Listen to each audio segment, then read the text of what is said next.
being an entrepreneur sounds cool, but the reality of building a business is very, very difficult. Every level that you hit, there's a lot of things that suck that you just won't want to do. What you're capable of is on the other side. I don't feel like it. And if you're committed to what it is that you're trying to do, nothing is going to stop you from getting there. Welcome back to another episode of Real Business Owners with myself, Trevor Cowley. Another solo episode today, guys. As you could tell lately, I've really been enjoying the solo episodes with you, and I think it's more so because my focus is really narrowing. I've got big goals. I'm pushing myself in a manner in which I've never pushed myself, and I continue to evolve mentally in other areas of my life. Opportunities start unfolding when I do that. I feel like when I have something top of mind, or I receive a download out on one of my runs, or, a thought hits me, I feel called to share it with you, because I feel like that there's people out there that are really striving for something great, not just an average business or a decent income, but there's people out there that listen to this podcast that I know that you're going to do something great with your life.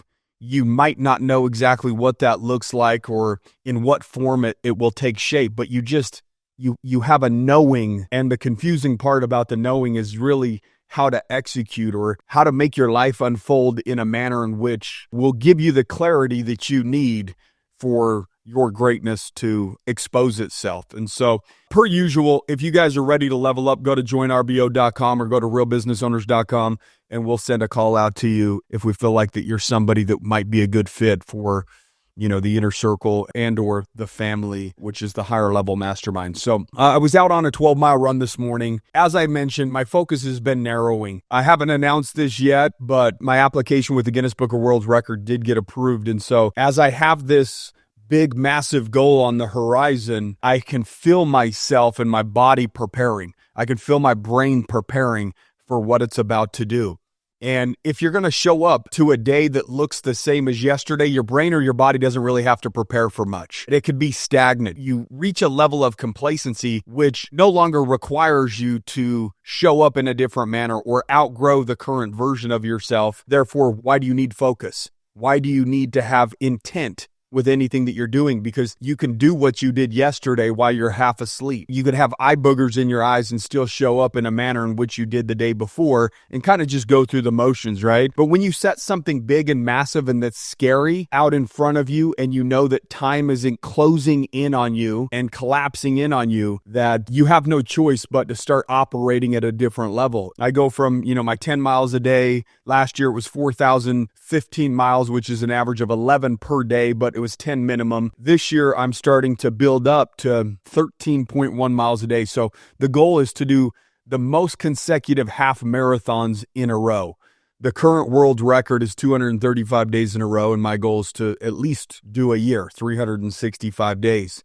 And so I've been utilizing the time that I have, which start date is March 23rd of this year, which is 2025. If you're listening to this podcast, a year or two down the road, but I've got a couple months left to prepare to jump from kind of my 10 a day minimum to 13.1 a day minimum. And as I'm out there running and running faster, and I'm running further in colder weather, the conditions are harsher, I feel my focus starting to narrow. When your focus narrows, and you've got something big and massive in front of you, you don't tolerate as much bullshit, not only from yourself, but from people externally or people that are in your environment. Give yourself the gift of putting something big and massive and scary in front of you so that you have no choice but to have your focus narrow. You have no choice but to outgrow the current version of yourself. You have no choice but to tolerate less bullshit and remove options that don't serve you anymore in order to get the outcome that you desire. And so I was out on my run this morning, and I was sitting there thinking, I'm like, dude, this is in the bag. It's fucking done. Time is just behind. It needs to catch up to the result. And when I started thinking that, I was like, wow, this is a mentality. This is the way that I think. This is a mindset. And if you really think about it, the individual has already accomplished what they set out to accomplish mentally before they ever accomplish it in the actual physical world. A gold medalist has already saw themselves on the podium receiving their medal. They've built the mindset through training, through years and years of practice, doing 2-a-days, 3-a-days, through their nutrition. They were so focused that they already knew what they were going to accomplish before they even accomplished it. I have zero doubt in my mind that I'm going to accomplish a world record. Why? Because I'm willing to make whatever sacrifices necessary. I'm okay with whatever that exchange looks like. And again, I haven't seen it physically yet.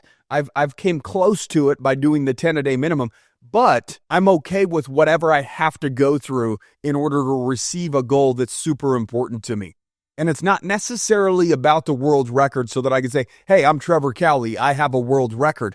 I want the mindset of an individual that can accomplish world records. I wanted the mindset of an individual that was a millionaire. Did I become a millionaire and then have a millionaire's mindset? Or did I have the mindset of a millionaire, which allowed me to do the things that were necessary in order to become a millionaire? So you're already the thing prior to you receiving the outcome. Because if you weren't the thing, you wouldn't be deserving of the outcome. If you weren't the thing, you wouldn't have the habits necessary for you to ever receive that type of outcome. This is a mentality game. What is your mental state? How do you approach things? How do you prepare? That's the difference. That's the separator. Do you go into the office or on the job site every day with a level of intent that leaves no other option but success in the future? I believe I already have a world record mindset.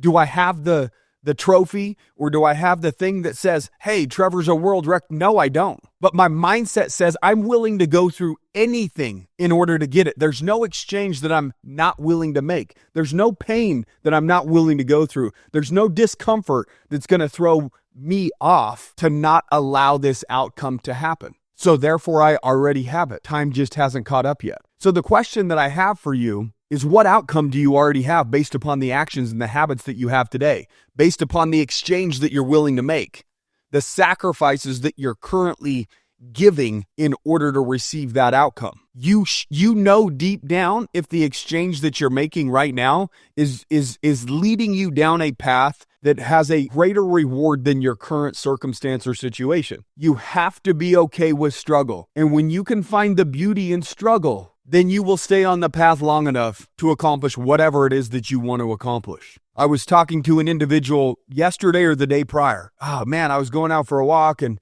it's just really cold and this, that, the other. And I said, yeah, how awesome is that? More things to overcome, more things to make you greater. Because when you show up, regardless of those things, your body and your mind have no choice but to download information about you that you're a badass. The fact is you have a record of the past that says that you fall off, that you quit and give up, that you fold when things get difficult. When stress finds you, you back off. You show up less than what you're capable of. I want to make struggle. I want to make hard soft. I want to make discomfort comfortable. That's my goal. And when I'm out there, I'm waking up earlier than I ever have. I'm running further than I ever have. 20-mile-an-hour winds. The other day was 17 degrees. Like I have icicles on my beard when I get done. And when I first go out, those first few months, it's bone-chilling cold. And I say, how awesome is this? I'm alive. I feel alive. The neuroassociation that you have with whatever you're going through will determine the level of success that you receive. So if I walk outside and it's 17 degrees and I go on a 12-mile run and it's bone chilling for the first few miles and I'm saying, man, this sucks. You're right. It absolutely sucks.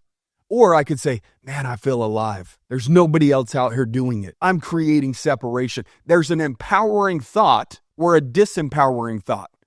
If you're going to do it, why do it miserable? Why don't you start changing your perspective so where you can see the beauty in the discomfort? You can see the progress in the discomfort because beauty exists. Progress exists, but you're choosing to focus on what it is that you have to go through, the exchange that you have to make. You're tolerating your mind turning on you, rather than controlling your perspective about the situation. If you're currently struggling right now, there's beauty in it. Look for it. You knew going into it that the struggle was going to find you. You knew you might face some hard times. you would have to deal with a little discomfort. There's some surprises that you probably didn't expect. People turning their back on you, talking bad about you. Oh, they've changed. Who gives a fuck? If you have to remove people from and that's part of the exchange, then remove the people from your life. It's not that fucking difficult. You don't have a whole lot of options. There's people in your way, and there's people there to serve you while you're on the path to success. You get to choose who stays and who goes. You have the fucking controller of your life in your hand, and you're just fucking around with it. If life wants a fucking fight, then fucking fight back. Push back. Quit fucking folding and backing down. It's the fucking same concept as the bully at school. Fucking sock him in the face. Let him know that you're not going to back down, that you're there to fight, that you'll stand your ground, that you're not going to tolerate it. It's no different in life.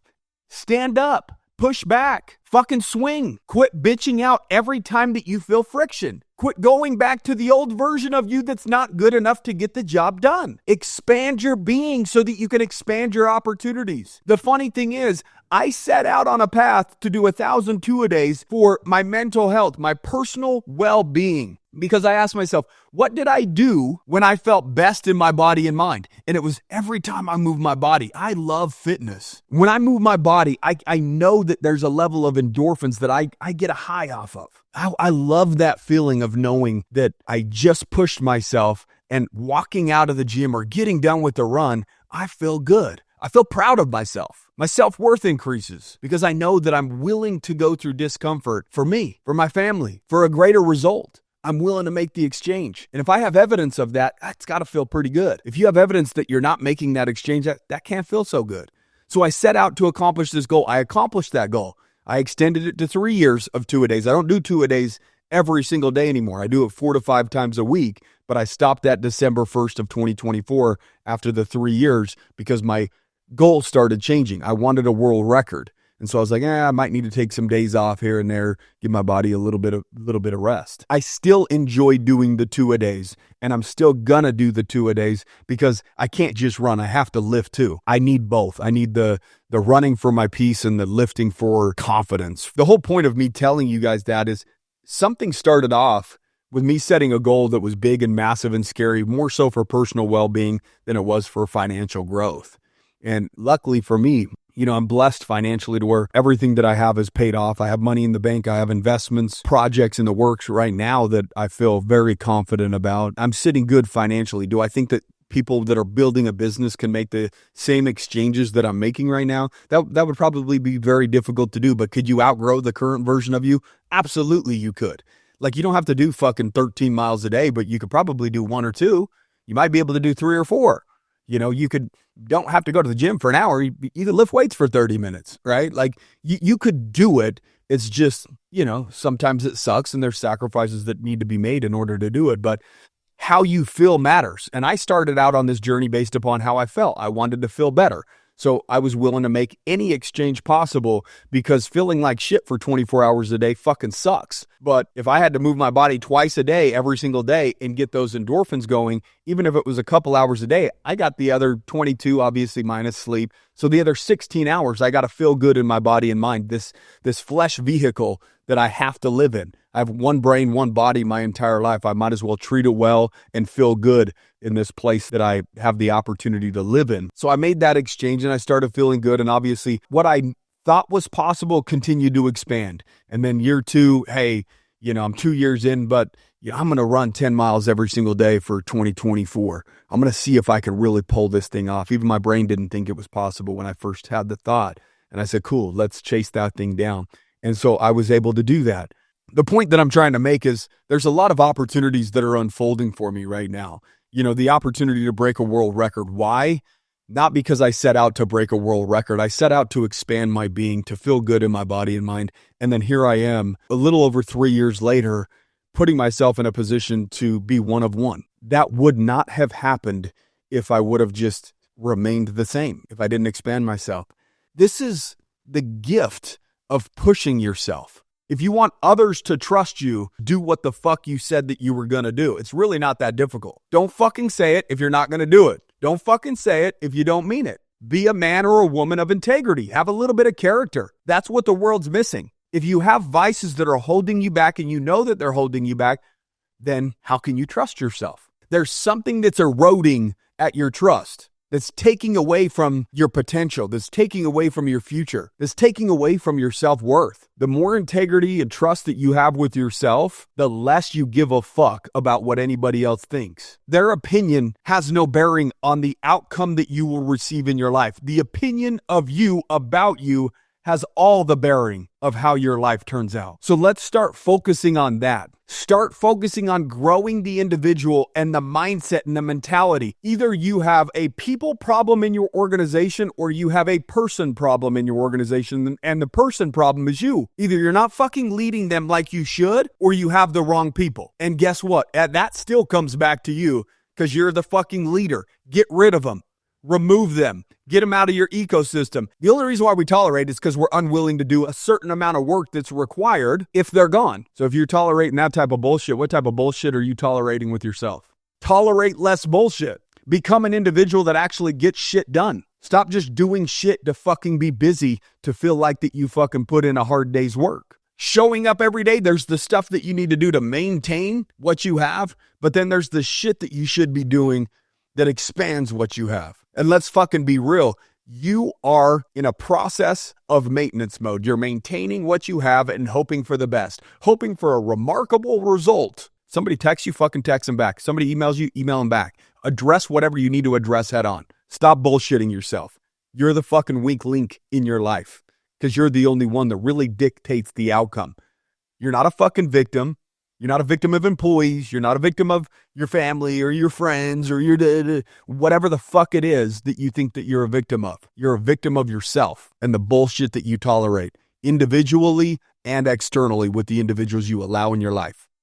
And if you want to stop allowing shitty people in your life and you don't know where to go, we have a family of individuals at Real Business Owners. You're the one that's put yourself in the situation that you're in. And if you don't throw yourself the blessing of a curveball, doing something that the current version of you would never normally do, whether that's joining a mastermind, surrounding yourself with new people, writing a book, running, lifting, fucking firing that person, do something different so that you can give yourself the blessing of a different outcome.